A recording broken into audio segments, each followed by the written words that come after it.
책장을 넘기는 사각이는 소리, 아끼는 책에서 풍기는 잔잔한 종이 냄새. 한 줄의 문장이 마음을 흔들고 한 권의 책이 삶을 바꿀 수도 있는 마법 같은 순간. 안녕하세요, 객방입니다. 오늘은 책을 주제로 여러분을 찾아왔습니다. 좋아하는 책을 누군가와 나눠보고 싶으신 분들, 혹은 책을 읽어보고 싶은데 시작하기가 망설여지셨던 분들 모두 환영합니다. 이 방송이 여러분의 독서에 작은 영감이 되길 바라며 2화 시작합니다. 오늘은 책 방문가 미빈 씨와 도연 씨를 모셔봤는데요. 미빈 씨부터 자기소개 부탁드릴게요. 안녕하세요. 저는 교환학생 편에 나오려다가 못 나온 그 서름을 오늘 다 풀려고 나온 미빈입니다. 안녕하세요. 객19에 언젠가는 나오게 될 거라고 생각을 했는데 도서 팟캐스트 편에 불러주셨네요. 남도연입니다. 그러면 두 분 다 자기소개를 해주셨는데 저희가 오늘 주제가 도서인 만큼 사실 제일 궁금했던 건 사실 뭔가 현생을 살기도 저희가 바쁘잖아요. 다 대학생이니까. 그냥 뭔가 언제 어떻게 책을 읽는지가 가장 궁금했던 것 같아요. 혹시 먼저 말씀해 주실 수 있나요? 근데 이거 전제로 말씀을 드려야 되는데 제가 책을 많이 읽지 않거든요. 네. 그래도 언제 읽냐 하면은 저는 요즘은 지하철 이동 시간에 읽어요. 제가 인천에 살고 있는데 서울 왔다 갔다 할 일이 조금 잦거든요. 네. 그래서 그때 막 1시간 넘어가고 이러니까 그럴 때 지하철에서 많이 읽어요. 그러면 주 종이책으로 보시나요? 아니면 뭔가 아이패드처럼? 저 원래 강경 종이책 파였거든요. 네. 절대 그 이북을 읽지 않겠다 했었는데 밀리의 서재를 한 몇 개월 전에 읽기 시작했어요. 근데 그거 되게 좋더라고요. 생각보다. 그리고 책도 되게 많았고 그래서 요즘은 종이책보다는 이북으로 읽고 있습니다. 그럼 미빈 씨는 혹시 언제 어떻게 읽는지가 궁금해요. 저는 학교 다닐 때는 이제 공강 시간이나 아니면 수업 없는 날에도 도서관을 자주 가는 편인 것 같아요. 도서관이 제일 조용하고 책 읽기에 좀 좋은 공간이라고 생각을 해서, 그리고 정석이 아시아에서 한때 제일 큰 도서관이었다는 거 아시나요? 정말요? 네. 아시아에서요? 그 기록이 깨지긴 했는데 한때 아시아에서 제일 큰 도서관이었어요. 그래서 자료가 정말 없는 게 없단 말이에요. 그래서 이런 책이 있을까 하고 쳐봐도 있는 경우가 많아가지고 그래서 방대한 자료가 많은 정석에 자주 갑니다. 그러면 이제 언제 어떤 식으로 책을 읽는지 대략 설명을 해주셨는데 전 뭔가 본인들만의 그런 독서 루틴도 있는지가 궁금하거든요. 예를 들면 뭐 나는 자기 전에 읽는다라던가 뭐 나만의 리딩 스팟이 있다 이런 게 있으면 얘기해 주시면 좋을 것 같아요. 저는 가끔 인경호 가서 읽을 때가 있거든요. 날씨가 좋을 때가 흔하진 않은데 인경호가 이제 막 버드나무도 있고 벤치도 많잖아요. 그래서 그 2호관 쪽에 가까운 그 안쪽으로 들어가서 이제 한산할 때 웅크리고 앉아가지고 책 읽는 것도 한때 날씨 좋을 때 그렇게 한창 했던 것 같아요. 너무 좋은 완전 그 재질, 그의 우리는 최용 재질. 누워서 읽으면 밖에서 누워서 읽어보셨어요? 그늘 아래서 누워서 막 읽어보셨어요? 누워서요? 벤치에 누워서 이렇게. 너무 컨셉이다. 누워서 읽는 거. 해봐야 될 것 같아요. 도현 씨는 언제 자주 뭔가 그런 자기만의 독서 시간대라던가 좋아하는 스팟이 있나요? 저 지하철에서 많이 읽는다 했잖아요. 근데 은근히 서점에서 그냥 서서 읽는 것도 잘 읽혀요. 그래서 그냥 책 한 3분의 1 그냥 거기서 막 서서 읽는다거나 하는데 그것도 은근 재밌고. 네. 그러면 주로는 근데 저는 카페가 좀 좋아요. 그냥 잔잔한 카페. 그런데 혼자 가가지고 책 읽으면 기분 좋잖아요. 자주 가는 서점 있으세요? 자주 가는 서점은 없는데 저는 그냥 알라딘 좋아해요. 알라딘. 알라딘에 가서 읽는 거예요? 그러면? 저도 이제 서점을 자주 가봐야겠어요. 사실 저는 서점에 가면 교보문고에 가면 뭔가 이제 소품도 많이 팔잖아요. 문구나. 저는 좀 주로 그런 거에 관심을 많이 가졌던 편이었는데 저도 이제 서점에 가면 책을 꼭 한 권씩 보고 와야겠어요. 저는 좀 그런 편독을 하는 게 저의 안 좋은 습관이었다라고는 생각을 하는데 그럼 본인들만의 그런 독서 습관이 있는지도 궁금해요. 저는 일단 없어요. 없어요? 없어요. 진짜요? 근데 막 그것도 있잖아요. 막 책 기록하면서 읽는 사람들도 있고 밑줄 치면서 읽고 아니면 요즘 막 노션이나 그런 데 정리도 많이 하시더라고요. 독후감 쓴 거. 네. 근데 저는 그런 거 기록을 일절 안 해가지고 그래서 약간 읽고 까먹어요. 한 권 읽고. 안 하는 거예요? 아니면 뭔가 일부러 안 하는 거예요? 아니면 아니 그냥 안 해요. 해야겠다는 생각이 별로 안 들어서. 네. 그래서 진짜 그럼 후회 없이 책을 읽으시는 타입이네요. 그럼. 좋게 보면 음. 기록하세요? 저는 어디? 필사하는 거 좋아해서. 아 진짜요? 근데 막 각 잡고 한 페이지를 다 써내리진 않고 네. 그냥 읽다가 좋은 문장 있으면 쓰는 편이고 근데 그 필사 책을 항상 들고 다니진 않으니까 네. 근데 읽다가 갑자기 너무 좋은 문장이 있는데 지금 필사책이 없어 그래가지고 막 5만 대만 다 적어놨거든요. 일기장에도 적고 메모장에도 적고 그냥 뭐 귀퉁이에도 적고 해가지고 그 기록이 다 분산돼 있어서 지금 모아야 되는데 어떻게 해야 될지 쉽지 감이 않아요. 안 오고 그쵸. 있어요. 엄두가 안 나죠. 맞아요, 맞아요. 우와, 그게 좀 뭔가 멋있는데요. 그럼 막 핸드폰 메모장에도 모아두시고 그런가요?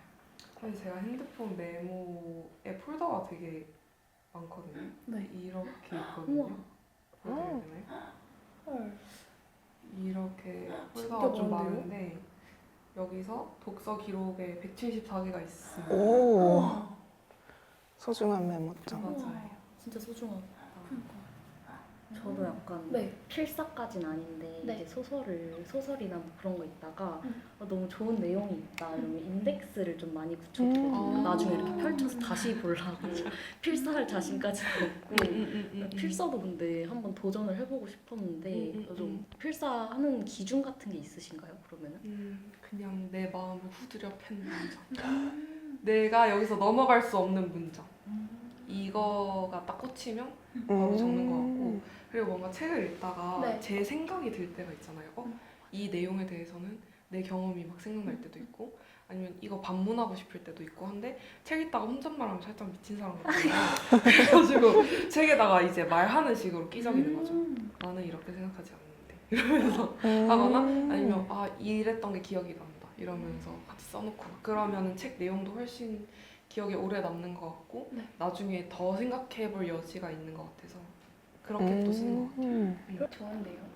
그러면 뭔가 이제 두 분의 책 읽는 습관이나 뭔가 그런 성향에 대해서도 얘기를 해봤으니까 좀 요즘에 뭔가 도서 업계에서 떠오르는 키워드라던가 그런 거에 대해서도 얘기를 해보려고 하는데 사실 저는 이걸 준비를 하면서 뭔가 지적 허영심에 대한 얘기가 요즘에 많이 나오잖아요. 그래서 그런 거에 대해서 뭔가 책을 즐겨 읽으시는 두 분은 어떻게 생각하는지가 궁금했어요.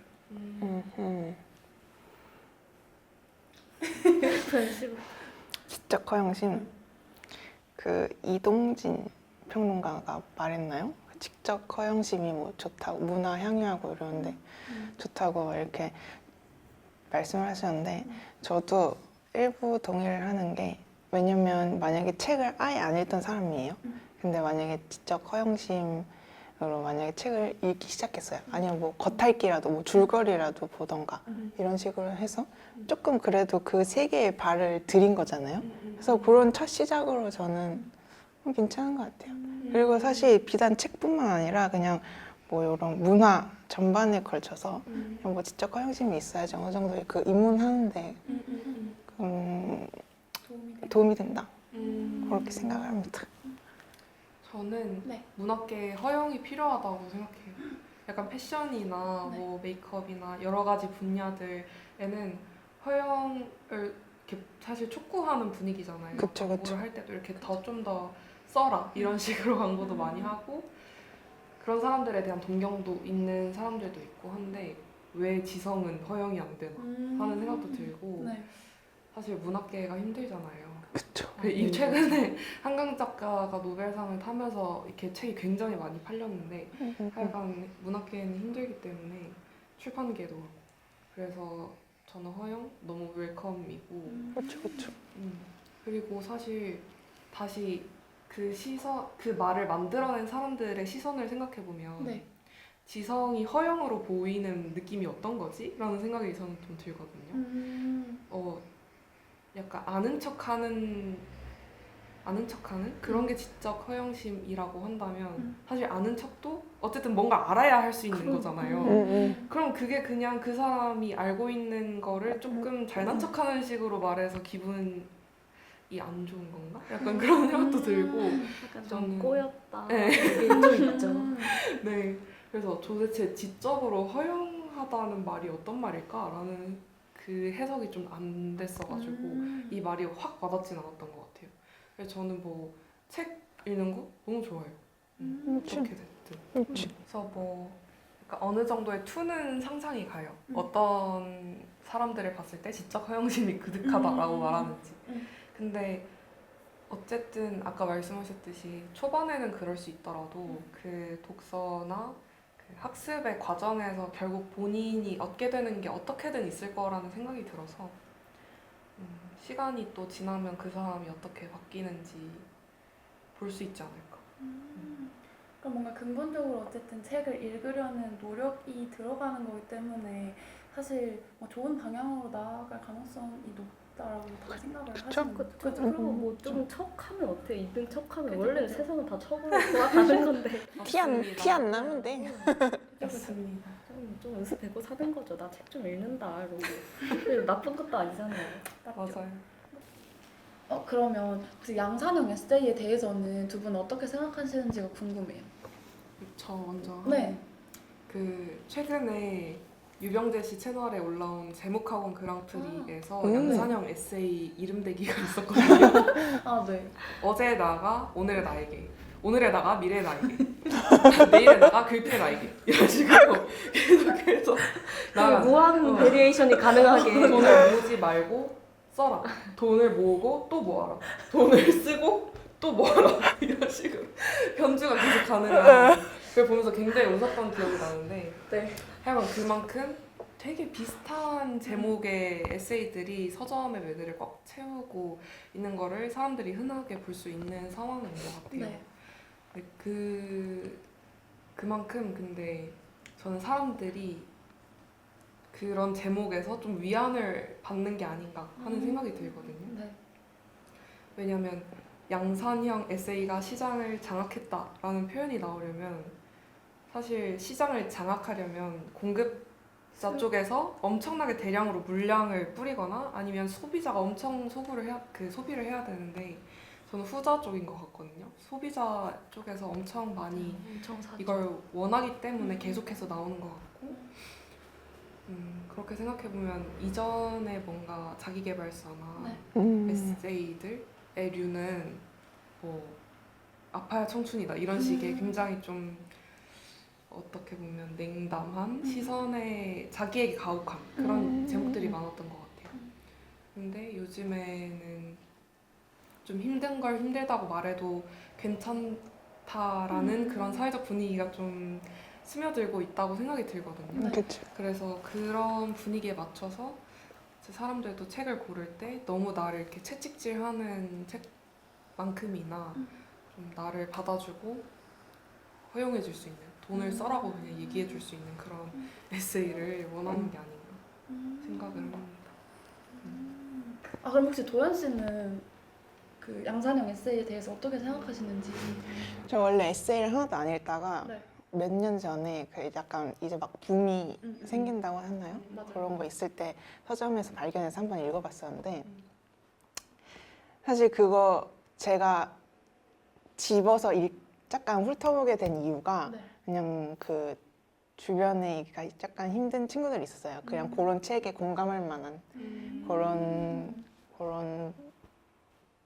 조금 힘든 친구가 있었어가지고 네. 딱 그 친구 생각이 나는 거예요. 그래서 한번 딱 이렇게 훑어봤는데 그래서 어떤 마음이겠거니 약간 조금 이해가 되더라고요. 네. 그래가지고 그런 측면에서 참 좋았고 아까 미빈 씨가 말씀하신 것처럼 약간 요즘 독자들이 원하는 내용이 아닌가 그런 생각을 했었어요. 그래가지고 그래가지고 많이 또 우후죽순 나오는 게 아닌가. 근데 그것도 요즘 조금 양산형이라고 하는 게 딱 적절한 게 막 많이 나오긴 해요. 맞아요. 엄청 많이 나오긴 하잖아요. 그래가지고 네. 사람들도 오히려 조금 어려운 책, 뭐 약간 뭐 문학이나 뭐 이런 거보다는 그런 거에 손이 좀 더 잘 가는 것 같아요. 그런 경향은 좀 또 있는 것 같아요. 맞아요. 좀 내용적인 측면에서 말을 네. 좀 덧대 보면 네. 저도 그런 에세이를 선물 받은 적이 있어요. 선물 받은 거니까 싫다고는 말 못하고 이제 받았는데 그래 어떤 내용이 있는지 한번 보자 이러고 딱 펼쳤는데 생각보다 되게 개인적인 감상과 약간 편집 방식도 좀 아쉽고 되게 알짜배기는 없는데 되게 두루뭉술한 느낌이었어요. 그래서 이 작가가 하고 싶은 말이 뭐지? 그래서 이 이야기들의 일련의 끝이 어디지? 이런 생각도 들었고 사실 그럼 왜 이런 일이 생겼을까라고 네. 생각해보면 출판 이제 편집자분들이나 담당하시는 분들이 어쨌든 책을 팔아야 되잖아요. 그래서 팔리는 책을 만들어야 한다고 생각을 했을 때 그런 사람들의 감성을 건드리는 글을 잘 쓰는 분들을 섭외를 해다가 책을 의뢰를 할 텐데 네. 그런 분들에게 책 내용을 이런 식으로 고쳐주세요. 아니면 지금 문장에 뭐 통찰력이 좀 아쉬운 것 같아요. 뭐 좀 더 써주세요. 이런 말을 사실 잘 못할 거라고 생각해요. 왜냐면 본인이 부탁한 거고 사실 이 사람들은 현실에서 나름대로 잘 살고 있기 때문에 사람들의 지지를 받으면서 그래서 뭔가 쓴소리 하는 걸 안 좋아할 것 같거든요. 심지어 실제로 문학계 작가들도 편집자랑 되게 많이 싸우잖아요. 네. 뭐 이렇게 고쳤으면 좋겠다, 저렇게 고쳤으면 좋겠다 할 때. 그래서 더더욱 그런 특히나 원래 글 쓰던 사람들, 그러니까 정말 전업 작가가 아니라 그냥 평소에 얕은 글을 쓰던 분들에게 그런 식으로 푸시를 했을 때 주랭 남칠 수도 있기 때문에 이제 그분들이 거의 쓴 원고 그대로 나오는 느낌이어가지고 그게 좀 어떻게 보면 아쉽다라고 할 수 있었던 것 같아요. 저도 내용적인 측면에서 좀 아쉬웠던 게 한두 개 정도 이렇게 읽어보면은 내용이 다 비슷하단 말이에요. 뭔가 너무 막 힘들게 하지 않아도 괜찮다, 뭐 숨어도 된다 이런 류의 내용인데 저는 이제 이런 류의 내용만 나오게 된 게 사실 에세이를 쓰는 사람들의 전문성이 조금 떨어져서 그런 게 아닌가라는 생각도 조금 했어요. 왜냐면은 요즘은 이제 인플루언서라든지 그런 분들도 에세이를 내잖아요. 아 진짜요? 네, 조금 내시더라고요. 그래서 확실히 글을 써보지 않은 사람들이 내는 에세이는 정제되지가 않았잖아요.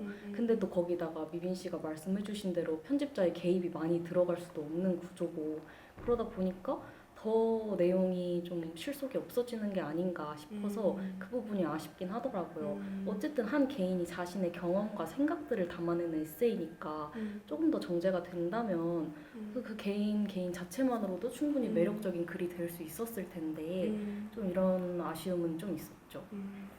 단어 선택을 너무 잘하시는 것 같아요. 저 되게 약간 장황하게 설명했는데 한 번에 정리해 주셨어요. 그래서 잘 골라 읽으면 뭐 좋은 거고. 좋은 에세이도 되게 많아요. 그쵸, 진짜로. 그쵸.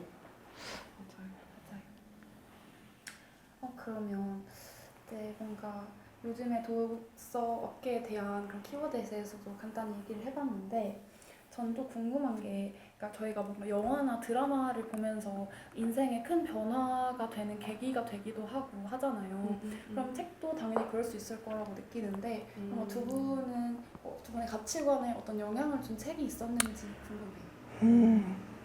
저 먼저 말해보면 네.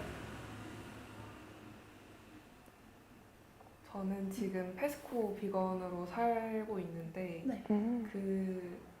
그걸 해야겠다고 결심을 딱 하게 된 책이 아무튼 비건이었어요. 그 아무튼 시리즈가 에세이인데 네. 되게 긴 시리즈로 지금 거의 70몇 권까지 나왔거든요.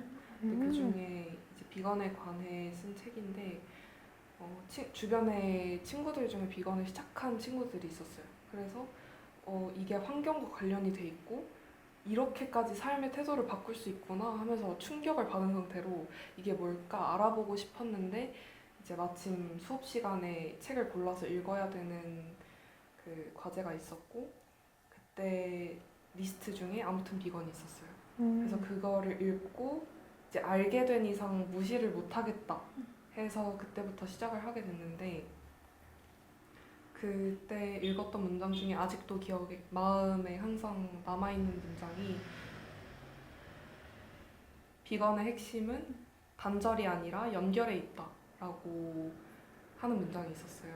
보통 비건이라고 사실 생각을 하면 거부하는 사람이잖아요. 안 먹는 사람. 근데 사실 단절보다도 그 단절 뒤에 동물과의 연결에 더 신경을 쓰는 사람이다라고 이렇게 정의를 해주는 게 제 마음에 되게 와닿았고, 그래서 그 마음으로 지금까지 하고 있는 것 같아요. 그럼 책 보시고 마음이 동하신 거예요? 원래는 제가 고등학생 때 학생회를 했었는데, 그때 같이 하던 학생 인권부 친구가 그 비건을 하고 있다라고 알려줬고, 근데 제가 당시 운동도 많이 했었고 해서 고기를 굉장히 많이 먹는 아이였어요. 근데 그 친구가 하루아침에 갑자기 모든 우유와 계란과 그걸 다 끊는다고 얘기를 해주니까 음식을 좋아하는 저로서는 음식을 먹지 않는다라는 선택이 너무 충격인 거예요. 그리고 평소에 환경에 관심이 많았어서 이게 환경이랑도 연결이 있다고 하면서 되게 관심이 많이 가 있는 상태였는데, 이제 그 책을 읽으면서 비건이 무엇이고 뭐 지금 현대 사회에서 어떤 시선으로 받아들여지고 있고 이게 어떤 식으로 환경에 이바지할 수 있고 이런 걸 알게 되면서 이제 해야겠다라고 시작했어요. 멋지네요. 근데 그렇게 책을 읽고 바로 실천할 수 있다는 게 진짜 대단한 것 같아요. 근데 저도 막 사실 엄청난 마음을 품었던 건 아니고, 그냥 뭔가 그 육식 산업의 실태를 알고 나니까 아는데 먹는 게 좀 스스로 속이 기만하는 것 같은 거예요. 그래서 늘 좀 스스로 솔직하게 살자라고 생각을 하는 편인 것 같아서, 그래서 약간 스스로 불편해서 시작하게 된 것 같고, 그 마음이 너무 불편해서. 그래서 그 뒤로도 뭐 고기로 태어나서라는 그 또 에세이가 있거든요. 에세이는 아니고 르포라고 보면 되는데, 기자가 그 육식산업, 도축산업이죠. 거기에 실제로 가서 일하면서 쓴 르포인데, 거기서 동물들이 어떻게 죽고 다치고 하는지에 대해서 또 생생한 언어로 읽게 됐고, 그 뒤로 그 비건하는 친구들끼리 모여서 육식의 성정치라는 그 젠더와 육식에 관해서 연결한 책이 있거든요. 그 책을 읽으면서 또 젠더랑 같이 생각해 볼 기회도 있었어서 계속 책을 읽으면서 나아가고 있는 것 같아요. 저는 이거 뭔가 개인적으로 궁금한 건데, 그러니까 제가 잘은 잘 모르지만 비건을 하시는 분들이 이게 어떤 정도의 차이가 있다고 들었었거든요. 락토 오버가 있고 펠사토. 뭔가 미림 씨는 맞아요. 어떻게 하시는지가 궁금해요. 저는 페스코 비건이고 네. 육류만 안 먹어요. 그래서 네. 그 비건들에서 이제 다르다라고 하는 게, 사실 육류도 상황에 따라 먹을 수도 있는 사람들을 플렉시블이라고 하거든요. 네. 그래서 육류, 생선, 이제 달걀, 우유, 계란, 버터 이런 동물성으로 들어간 모든 것들이 이제 단계별로 있긴 한데, 네. 사실 뭐 그게 피라미드도 아니고, 네네. 그리고 사람마다 사실 계속 선택해야 되는 상황에 놓이잖아요. 그렇죠. 그래서 저도 이제 자취를 할 때는 집에 계란이나 우유를 사놓지 않고 그냥 제가 할 수 있는 최대한으로 네. 자취할 때는 하고, 근데 또 본가에 갔을 때는 이제 더 이상 가족들이 저에게 고기를 더 먹어라는 말은 하지 않지만 가끔씩 엄마 그냥 국에다 고기를 섞을 때가 있거든요. 네. 그럼 제가 그냥 아무리 걸러내도 하여튼 섞여 있는 거니까 그때는 그냥 먹기도 하고, 그런 식으로 계속 사실 변화하는 상태라서 그냥 네. 저의 기본적인 기조는 육류는 먹지 않는다라고 이해해 주시면 될 것 같아요. 되게 큰 변화가 있었네요. 그러니까요. 책 통해가지고. 도연 씨는 약간 가치관에 영향을 줬던 책 이런 게 있을까요? 저는 막 엄청 커다란 건 없는데요. 아직 제가 옛날 고등학생 때 선생님한테 추천받아서 읽은 책이 있거든요. 루이제 린저의 생애의 한가운데라고 옛날 책이에요. 고전 문학인데 제가 원래 고전 문학을 아예 안 읽었었거든요. 그래가지고 거의 그때 고등학생 때 처음 읽어보게 된 건데 그 줄거리를 간단히 말씀드리자면은 네. 그 여자 주인공이 되게 독립적이고 그리고 처음 제가 어릴 고등학생의 시선으로 봤을 때는 왜 저래 하는 부분도 되게 많았어요. 왜냐면은 약간 툭툭 튄다고 해야 되나요? 아무튼 네 자유롭고 조금 독립적이고 그런 어떻게 보면 또 약간 이기적으로 보이기도 하고 그런 모습들이 있어서 처음에는 왜 저래 하면서 책을 넘겼었는데 그거를 추천해 주신 선생님께서 매년 읽으시는데 그 책이 매년 다르게 다가온다는 거예요. 그래서 저도 매년 펼쳐는 보거든요. 8초요? 아니 펼쳐 아, 펼쳐보고는 펼쳐하는 완독을 못 하더라도 매년 펼쳐보려고는 하고 있는데 음. 그러면서 조금 주인공이 이해가 되기도 하고 그러더라고요. 그래서 약간 선생님의 말씀이 좀 다가오나요? 네, 다르게 다가와요. 읽힌다는 게? 아직 그렇게 많이 살지 않았지만 그래서 만약에 훨씬 더 지나서 읽으면은 또 색다르게 다가올 것 같아요, 저한테. 그래서 지금도 그렇고 그렇지만은 앞으로도 약간 기대가 되는 책이에요, 저한테. 그럼 담임 선생님이셨나요? 네, 고등학교 1학년 때 담임 선생님 하셨는데 좋은 선생님이셨네요. 책 추천도 해주시고. 그리고 쌤 교무실에 있는 책 그냥 저보고 가져가라 그래서 제가 훔쳐갔어요, 다. 가져가라 했는데 왜 훔쳐가세요? 당당하게 가져가시면 되는 거예요. 아, 그쵸. 가져가는 거죠. 그랬습니다. 그럼 약간 이거 이어가지고 좋아하는 책 얘기 같은 것도 해보고 싶은데 각자 이제 막 책. 마음속에 이제 고이 묻어두고 있는 아주 좋아하는 책가 정도 있잖아요. 그런 것도 궁금한데 혹시 어떤 게 있으세요? 뭔가 엄청 대단한 게 아니더라도 이 책은 두고두고 읽고 싶다 이런 생각이 들었던 책. 듣자마자 한 개가 생각이 났는데요. 이제 정석에 되게 많은 자료가 있다고 말씀드렸잖아요. 근데 한 섹션이 전부 만화책인 서가가 있어요. 만화책이에요, 여러분. 만화책인데 거기를 그냥 훑어보다가 발견한 게 와사미리 일본 작가의 그 만화 시리즈가 쭉 있었어요. 근데 그거를 보고 와, 이 책은 진짜 소장을 하고 싶다라고 생각이 들 정도로 되게 거창하지 않은 그림체고 거창하지 않은 내용이에요. 되게 일상을 담은 평범한 회사원, 평범한 어린이집 교사, 아이의 시선으로 쓴 것도 있고 그냥 누나와 동생을 다룬 이런 내용도 있는데 그런 일상의 삶 속에서 하나하나를 이렇게 캐치해내는 그 문장력과 되게 간결한 그림체에서 주는 오히려 편안함 이런 것들이 너무 좋아서 계속 찾아보게 되는 것 같아요. 한번 정석 가면은 꼭 읽어봐야겠어요. 설명을 너무 잘해주셔서 그 앞에 그려지는. 도연 씨는 어떤 게 있으세요? 저는 사실 어린이 소설이거든요.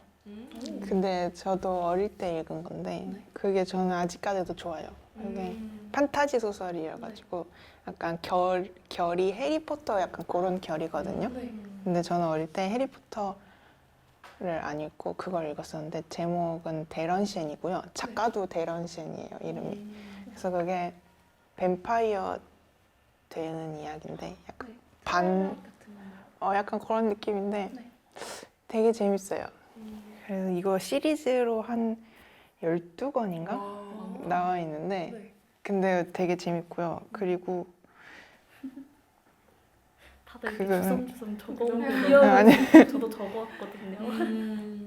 예슬 씨 것도 물어봐야 되나요? 근데 어떤 게 뭔가 재밌는 포인트였는지 궁금해요. 어떤 게 재밌냐? 일단 표지부터가 재밌어요. 제가 말씀드려야 될 게 중요하죠. 2011년에서 2012년에 출간된 버전. 그 책을 읽으셔야지 더 맛있어요. 왜냐면 조금 더 다듬어졌나요? 아니, 그게 표지가 예뻐요. 표지 중요하죠. 표지가 중요해서 몰입해서 잘 되는데 네. 뱀파이어 왜 꽂혔는지 모르겠어요. 그게 그 어느 무슨 괴물 서커스단이 이제 동네에 와가지고 꼬마 애들이 가가지고 괴물 서커스단 보다가 거기에 매료가 돼가지고 나도 저 괴물 서커스단에 들어가가지고 활동을 해야겠어 했는데 그렇게 되려면 조건이 뱀파이어가 돼야 된대요. 그래서 뭐 스포 아닌 스포지만 뱀파이어가 돼버렸어요. 그래서 반 인간 반 뱀파이어로 살아가는 이야기인데 또 그 안에서 막 이런저런 역경이 있고 그런 내용이었는데 어린이였던 제가 읽었을 때 굉장히 흥미로웠습니다. 그리고 그 책 홍보라고 해야 되나요? 네. 거기 한 줄 문구가 그 조엘 롤링이 극찬한 책이다 라고 써져 있습니다. 구미가 당기죠. 갑자기 확 생기는데요? 그럼 그 책은 아직 영화화는 안 됐나요? 그거 영화 아마 됐을 건데 네. 보진 않았어요. 흥행이 안 됐던 걸로 알고 있어요. 순정을 지켜야죠. 맞죠. 괜히 영화화 된 것 같다. 너무 괜히 실망하면 내 아쉬울 때 예상과 다른 있으니까. 맞아요. 근데 뭔가 그 뭐지 도현 씨가 뭐 출판 버전을 얘기해 주셨잖아요. 뭐 언제 출판된 걸 보면 더 좋다 이렇게. 제가 뭔가 보니까 책을 좋아하시는 분들은 약간 몇 년도에 출판된 버전을 더 추천한다 이런 게 있더라고요. 그래서 저는 그런 거에 대한 뭔가 지식이 별로 없어가지고 혹시 뭐 미빈 씨도 그런 그러니까 나는 이때 출판된 걸 더 선호한다 뭔가 이런 게 있나요? 약간 출판사에서 뭐 몇 년 잘 팔리는 책들을 몇 년 주기로 리커버를 내기도 하고 네. 뭐 정말 초대박을 친 책들은 처음부터 여러 가지 커버를 내기도 하고 그런데 네. 사실 저는 커버 예쁘면 좋은데 그렇게까지 또 중요한 건 아니어가지고 그 몇 년도에 대한 정보는 없지만 네네.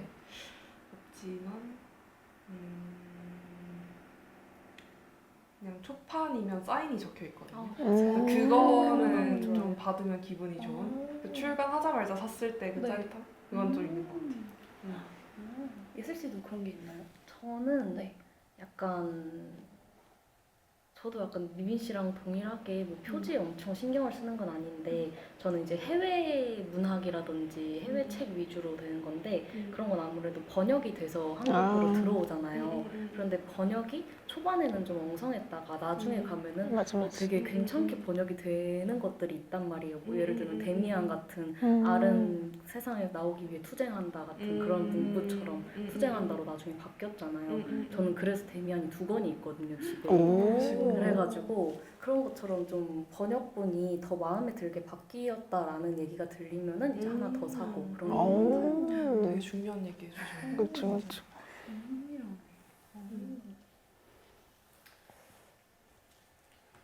그러면 예슬 씨 혹시 또 궁금한 거 있을까요? 저는 네. 그 약간 입문용 도서 같은 것도 궁금한데 책을 잘 안 읽는 분들도 많이 계시잖아요. 그런 분들이나 아니면은 이제 그 호스트 이렇게 방문가 분들도 처음에 책을 읽었을 때 좀 쉽게 읽혔던 책이 있다 이런 게 있으셨을까요? 저는 네. 3권 있습니다. 네. 저는 일단 단편은 뭐 읽기가 쉽잖아요. 네. 빨리 읽기도 하고. 그래가지고 몰입도 더 확 됐다가 이렇게 빠져나가고. 네, 그래서 단편이 조금 더 이제 입문하신 분들한테 좀 더 쉬울 것 같아가지고 단편 2개를 생각을 해봤고 하나는 장편을 생각을 해봤는데 먼저 단편 2개는 아까 앞서 말씀드렸던 루이제 린저 작가 책인데 네. 붉은 고양이라는 책이 있어요. 그 책 되게 얇거든요. 작고 얇은데 그 책 단편들로 이루어져 있고 그 독일 작가여가지고 그 번역체인데 번역체가 저는 꽤 깔끔하고 마음에 들었어요. 그래가지고 그거를 또 읽기 딱 좋다고 생각하고 그리고 2번째로는 젊은 작가상 수상집인가요? 젊은 작가상 매년 나오는 네, 젊은 작가상 수상 작품집이 있는데 그거 매년 나오는 건데 네. 저는 그냥 가끔 아무 연도 거 이렇게 뽑아가지고 단편 하나 이렇게 읽어보고 다시 뭐 꽂아두고 뭐 이런 식으로도 많이 해가지고 그 작품들도 저는 읽어봤던 거는 대부분 다 좋았거든요. 아무래도 다 그리고 수상하신 거고 해가지고 그리고 저 장편 하나는 유명한 작가인데 네. 정유정 작가님의 종의 기원이라는 책인데 네. 왜요? 아니에요? 너무 너무나도 조금 어렵지 그래요? 않아요? 아 저 살짝 근데 일단 포기했었거든요. 진짜요? 어떤 마음에서 추천하는지 알 것 같아요. 왜냐면 그 사이코패스에 대한 얘기잖아요. 네. 근데 일단 흡입력이 좋아요. 그래서 저는 그 처음 딱 펼쳤을 때 못 덮고 계속 이렇게 됐었거든요. 그런 면에서 딱 진짜 빨려 들어간다는 표현이 약간 장편 입문용 네, 기원은 좋다. 하지만 그 내용은 조금 좀 어렵죠. 그쵸, 수도 있고. 그쵸. 그럴 수는 있죠. 저도 한 일주일 걸쳐서 읽었던 것 같아요. 그래요? 지금 이해가 안 돼서 쉬다가 또 하다가 쉬다가 하다가. 유민 씨는 어떤 거 있으세요? 저는 확신은 없는데 아마 출판사가 시간의 흐름이고 그 시리즈 이름이 말들의 흐름이거든요. 그래서 작가들이 이제 끝말잇기 하듯이 단어 두 개를 두고 뭐 산책과 연애와 땡땡, 뭐 땡땡과 땡땡 이런 식으로 이렇게 제목이 정해져서 나오는 거예요. 네.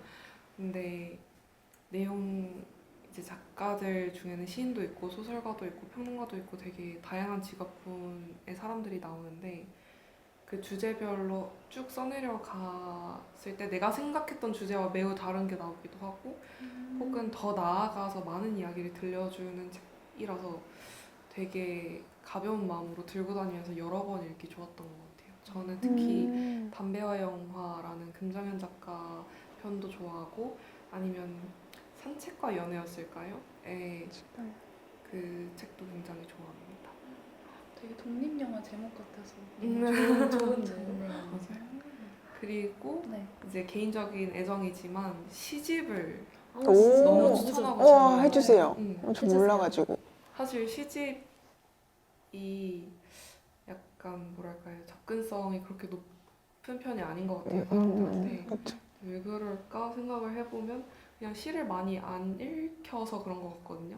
학창 시절 때도 되게 고전 시만 읽지 현대 시를 안 맞아요. 가르쳐 주잖아요. 맞아요. 해석도 좀 어렵고 맞아요.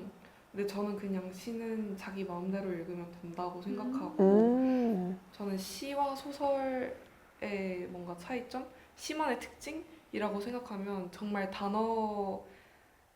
단어의 사용이 다른 느낌이라고 생각하거든요. 소설은 그 독자에게 잘 전달해야 되고 상황을 전달하는 게 목적이라면 시는 사실 상황 전달이 목적은 아니고 그 단어를 가지고 굉장히 세계를 막 꼬고 비틀고 막 이런 식으로 단어 가지고 노는 느낌이란 말이에요. 물론 시마다 다 차이는 좀 있겠지만 그래서 내가 이 단어를 이렇게 쓰다니 혹은 이 상황을 이렇게 표현하다니 하는 식의 뭔가 신선함이 있을 수도 있고 아니면 마음이 동하는 내용들이 있을 수도 있고 해서 네, 뭔가 앉아서 모험을 떠나고 싶은 분들 추천드리고 싶어요. 시 너무 좋은데. 아, 제목이 그거예요? 아니요.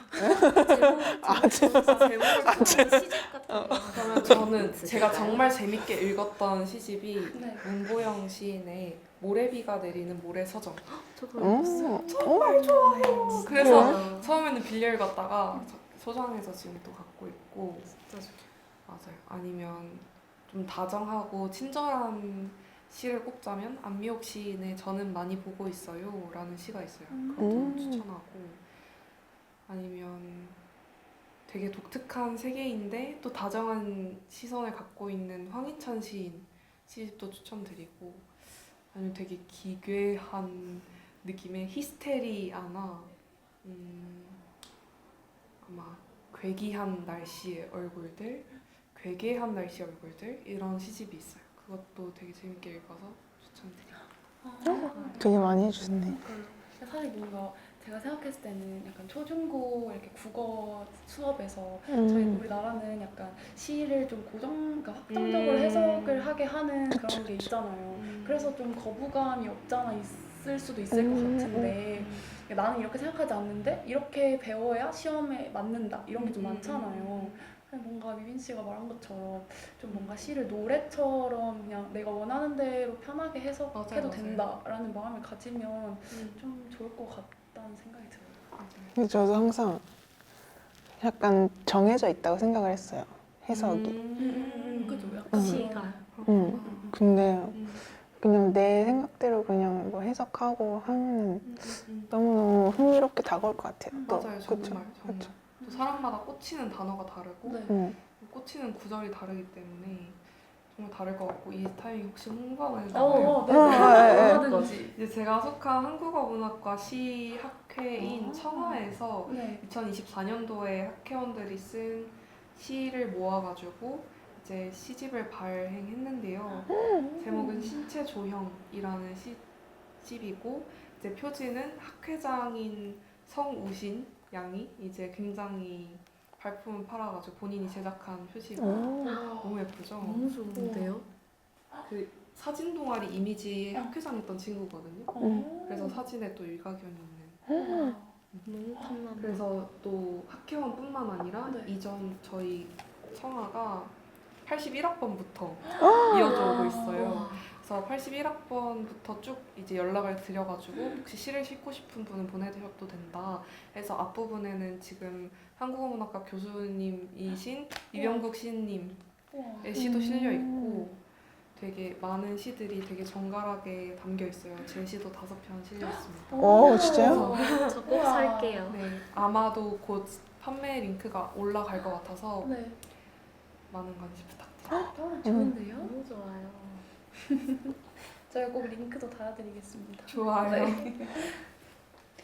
그러면 이제 저희가 거의 마무리를 슬슬 해야 될 시간인데요. 그럼 마지막으로 뭔가 본인이 책을 좋아하는 이유를 간단하게 말해줄 수 있을까요? 간단하게. 전부 길게 준비해요. 그럼 길게 말씀하셔도 돼요. 일단 네.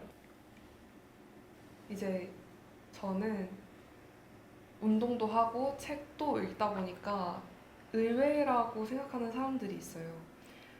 뭐 책을 읽으면 사실 좀 정적인 이미지라서 운동은 안 할 것 같고 네. 또 운동을 하면 되게 동적인 이미지니까 책은 잘 안 읽을 것 같고 한데 그래서 저를 한쪽 방면으로 만난 사람들은 저에게 이런 면이 있다는 걸 알면 되게 좀 놀라 하더라고요. 근데 제가 느꼈을 때는 두 개가 되게 닮아 있는 것 같거든요.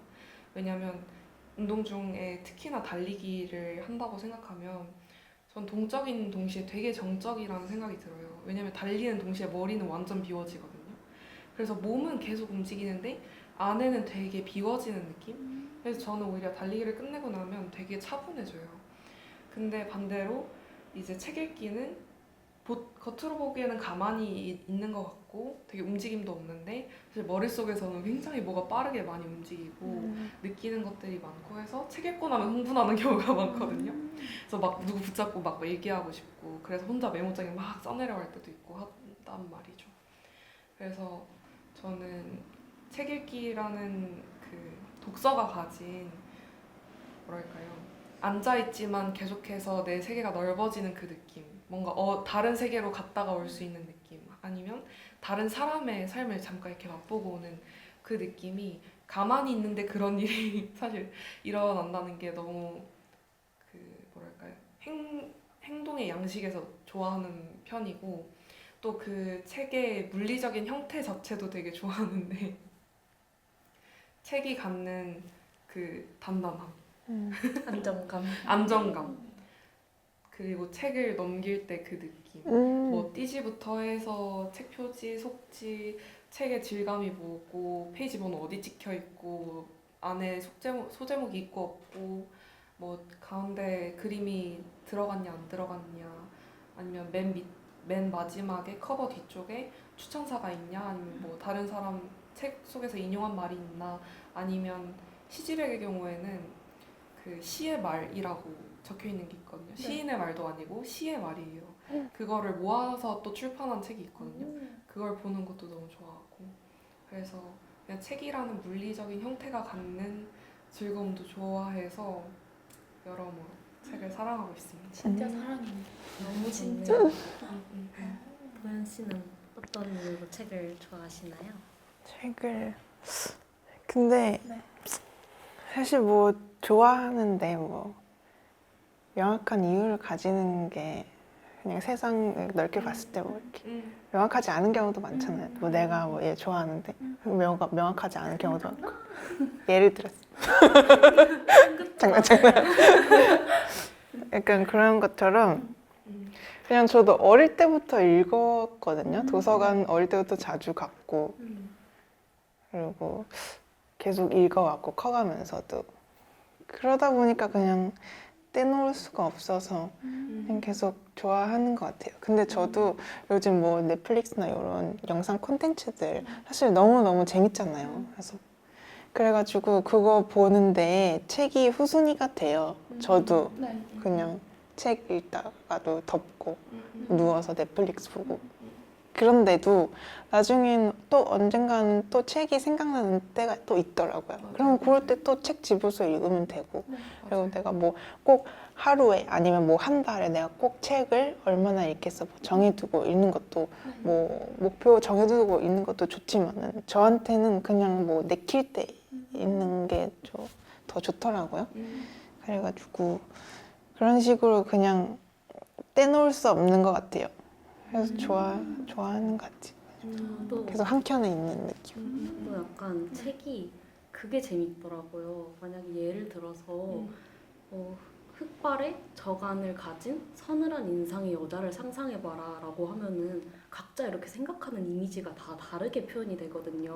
그런데 이게 영화라든지 드라마 같이 이미 이미지가 표현이 된 그런 매개체는 사실 저희가 상상력을 아무리 많이 가지고 있다 한들 그 표현이 좀 어렵잖아요. 그런데 책은 우리가 한 문장을 보고 그걸 상상해낼 수 있는 수단이 너무 많단 말이에요. 그래서 같은 문장을 읽어도 떠오르는 이미지, 뭐 형상 이런 게 다 다르니까 전 그런 게 너무 좋더라고요. 내 상상력을 맞아. 되게 무한대로 키워줄 수 있는 게. 시집을 꼭 읽으셔야 돼요. 네. 꼭 사서 볼게요. 좋아요. 근데 저한테는 약간 그 책 읽는 저의 모습을 형상화하고 있는 그 이미지가 하나가 있는데 어릴 때 다들 책 먹는 여우 한 번씩 했을 것 같아요. 근데 저한테는 그게 되게 책을 보는 사람의 이미지를 좀 확 뒤바꾸는 느낌이었거든요. 약간 단정하고 조용하고 이런 느낌인데 속은 팍팍 차가지고 빡 먹는 그 느낌이 너무 맛있게 네. 먹었죠. 되게 개걸스럽고 약간 탐욕스럽고 그런 느낌이잖아요. 네. 근데 책이랑 연결이 잘 안 된다고 생각했는데 사실 책을 탐하는 그 모습에 저는 좀 더 가까운 것 같아요.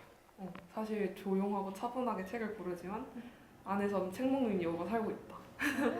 재밌게 담아가면서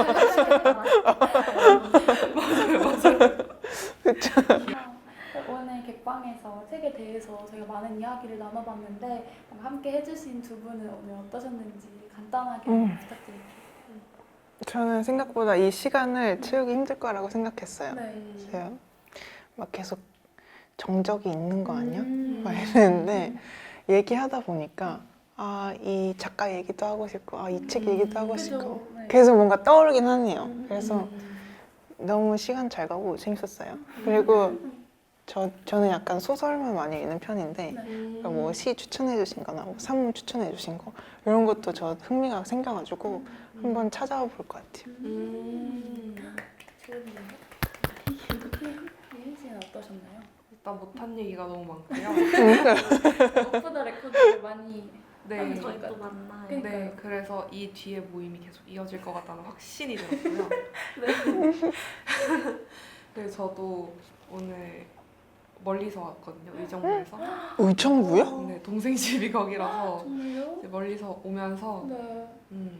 가서 어떤 얘기를 할 수 있을까라고 생각했는데 네. 얘기하다 보니까 정말 끝이 없고 지금 못한 얘기 너무 많아가지고 그쵸. 전 이만큼 써왔는데 하나도 못하고 너무 아쉬워요.